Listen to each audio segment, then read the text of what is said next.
Hello everyone, कैसे हैं आप लोग। तो हम लोग इस सेशन में pair of linear equation in two variables पढ़ने जा रहे हैं। ठीक है, तो हम लोगों ने अभी प्रीवियस चैप्टर में देखा लीनियर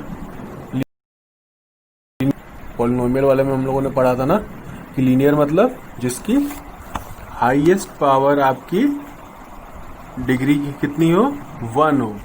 जिसकी हाईएस्ट डिग्री 1 होगी उसको हम लोग क्या कहेंगे, लीनियर कहते हैं। तो इसी तरह linear equation in two variables का मतलब क्या हुआ, वो इक्वेशन जिसमें टू वेरिएबल्स हों। वन वेरिएबल मतलब क्या होगा, जैसे ax, जैसे linear equation in one variable कहता, तो हम लोग का क्या होता, ax plus c equal to 0। ये वन वेरिएबल में इक्वेशन हो गई। अब टू वेरिएबल में क्या होगी, ax plus by plus c equal to 0। ये इक्वेशन टू वेरिएबल में क्यों, इसमें x और y दो वेरिएबल्स हैं। ठीक है, अब linear equation in two variables तो अब हम लोगों ने जान लिया। अब जैसे मान लीजिए दो वेरिएबल इक्वेशन दे रखी हो, वो पेयर दे रखा हो। पेयर मतलब क्या होता है, पेयर मतलब होता है इक्वेशंस का पेयर, मतलब जिसके वेरिएबल सेम हो। तो पेयर मतलब एक जैसा दिखने वाला, एक जैसे दिखने वाली वो इक्वेशन जिसके वेरिएबल सेम हो। तो जैसे पेयर की बात करें तो एक हमारी इक्वेशन हो जाएगी a1 x plus b1 y plus c1 equal to 0। एक हो जाएगी a2 x plus b2 y plus c2 0। Pair मतलब यही तो होता है एक जैसे, दोनों एक जैसी हैं, बस क्या चेंज है, इसके कोफिशिएंट सब x और y के चेंज है ना, और कांस्टेंट टर्म चेंज था, बाकी तो सब सेम था इसमें। अब सॉल्यूशन क्या होता है, इक्वेशन का सॉल्यूशन क्या होता है। जैसे ये इक्वेशन थी हमारी, मान लीजिए एक इक्वेशन है x plus y equal to 2। तो इस इक्वेशन का सॉल्यूशन क्या है, जब हम x और y की वैल्यू कुछ रखते हैं यहाँ पे, और ये जो टर्म, ये जो LHS है हमारा, वो RHS के बराबर आ जाए, तो वो उसका सॉल्यूशन कहलाता है। जैसे x की वैल्यू हमने 0 रखी, x की वैल्यू 0 रखी, तो y की वैल्यू क्या आ जाएगी, देखिए 0 प्लस वाई इक्वल टू 2 हो जाएगा। तो y इक्वल टू 2 आ गया, है कि नहीं। तो 0,2 इसका सॉल्यूशन हो जाएगा। देखिए x की जगह 0 और y की जगह 2 रखेंगे तो 2 आएगा हमारा, और 2 इधर भी है और 2 इधर भी है, तो ये हमारा दोनों सेम हो गया, LHS और RHS, इसलिए ये इसका सॉल्यूशन हो गया। ठीक है, तो मतलब जो भी हमारे पॉइंट्स गिवन होंगे वो अगर इक्वेशन को सेटिस्फाई कर जाते हैं तो वो उसका सॉल्यूशन कहलाता है। ठीक है, अब सॉल्यूशन कितने प्रकार के होते हैं, और लाइंस, जब देखिए दो लाइन दे रखी होंगी तो या तो वो कटेंगी, या तो एक दूसरे के पैरेलल जाएंगी, या एक दूसरे के ऊपर हो जाएंगी, तो उसको अलग अलग मतलब तरीका है इसको निकालने का और समझने का, और सॉल्यूशन भी इसके हर लाइन के अलग अलग आते हैं। तो सॉल्यूशन मतलब समझ में आ गया ना, जो सेटिस्फाई कर जाएगी वैल्यू उसको सॉल्यूशन कहा जाएगा। अब मान लीजिए दो इक्वेशन दे रखी हैं, ये दो इक्वेशंस हैं, तो इसके हम लोग को सब x और y के कोफिशिएंट ऊपर वाले में a1 आ गया, b1 आ गया और c1, ये कोफिशिएंट हो गया, a2 b2 और एक c2, ये सारे मिल गए हम लोग को। अब देखिए जब भी a1 अपॉन a2 और b1 अपॉन b2 एक दूसरे के बराबर नहीं होंगे, ठीक है, जब ये बराबर नहीं होंगे तो हमारी किस तरह की इक्वेशन होंगी बताइए, इंटरसेक्टिंग लाइंस होंगी। तो इंटरसेक्टिंग लाइंस हम लोग कहाँ पर रिप्रेजेंट करते हैं, ग्राफ के ऊपर। इंटरसेक्टिंग मतलब क्या होता है, एक दूसरे को कट करने वाली, और ऐसी इक्वेशंस का सॉल्यूशन क्या होगा, एक सॉल्यूशन। चलिए एग्जांपल समझते हैं। जब a1 upon a2 not equal to b1 upon B2 होगा। ठीक है, इक्वेशन ले लें हम लोग। तो पहली इक्वेशन हो गई x minus 2y equal to 0 और दूसरी हो गई 3x plus 4y minus 20 equal to 0। ठीक है, सबसे पहले हम लोग को इक्वेशन को इस form x plus b1 y जो ये फॉर्म है इस फॉर्म में लिखना होगा पहले, सबसे पहले इन दोनों फॉर्म में।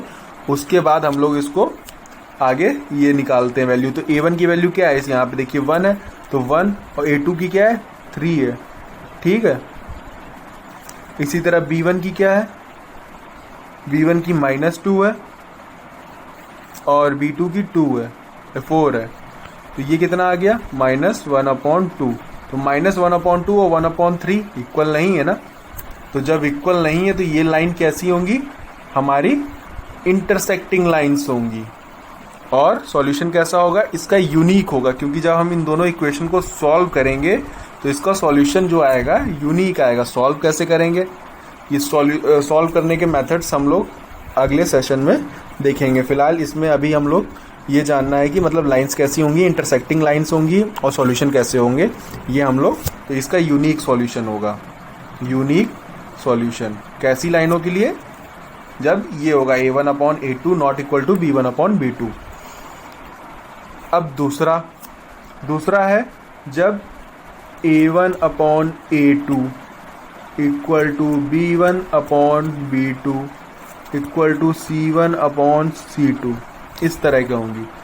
ठीक है, इसका मतलब क्या होगा, देखिए सारा चीज़ बराबर है, इसका मतलब तो यही समझ में आ रहा है। जब एक चीज़ बराबर होती है, मान लीजिए दो एक जैसी चीज़ें हैं, तो वो क्या होगी, ओवरलैप कर जाएंगी, कोइंसिडेंट होगा, मतलब एक के ऊपर एक हो जाएगा। ये सब बराबर चीज़ है। जैसे मान लीजिए दो एक के सिक्के हैं, तो एक के ऊपर रख दिए जाए तो ढक जाएगा दोनों की, नहीं, तो उसको कोइंसिडेंट कहते हैं, ओवरलैपिंग कहते हैं, यही कहते हैं।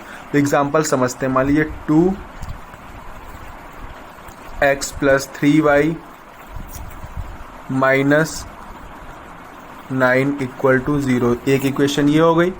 4x plus 6y minus 18 equal to 0, दूसरी इक्वेशन ये हो गई।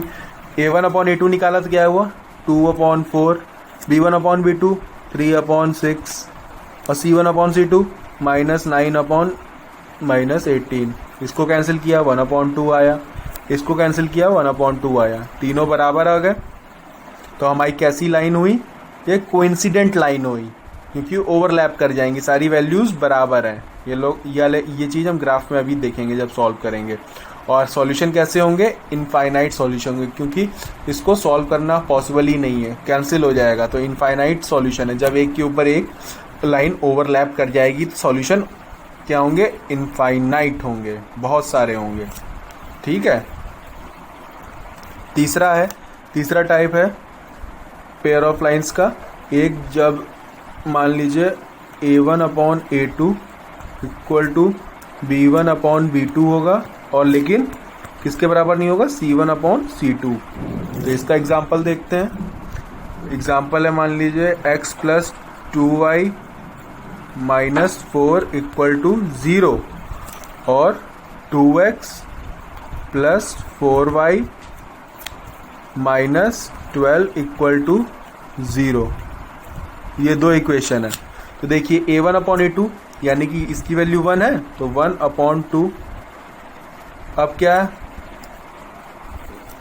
b1/b2, तो 2/4, c1/c2 माइनस 4/12 माइनस का, तो ये 1/2 आ गया और ये कितना आया 1/3 आया। तो ये दोनों तो बराबर हो गए, लेकिन ये इसके बराबर नहीं हुआ। तो इस तरह की जो लाइंस होती हैं, पेयर ऑफ लाइंस, उनको क्या कहते, वो कैसे रिप्रेजेंट होती हैं ग्राफिकली। अगर हम लोग रिप्रेजेंट करेंगे तो पैरेलल लाइंस मिलेंगी। पैरेलल मतलब ऐसी लाइंस होती हैं, मतलब जिसके बीच का डिस्टेंस हमेशा सेम रहेगा, वो पैरेलल लाइंस होती हैं। और क्या होगा, इनका नो सॉल्यूशन होगा, नो सॉल्यूशन होगा। ठीक है, तो हम लोगों ने इस सेशन में क्या पढ़ा, डेफिनेशन पढ़ ली, है ना। और पेयर क्या होता है लीनियर इक्वेशन का? लीनियर इक्वेशन और सॉल्यूशन क्या होता है?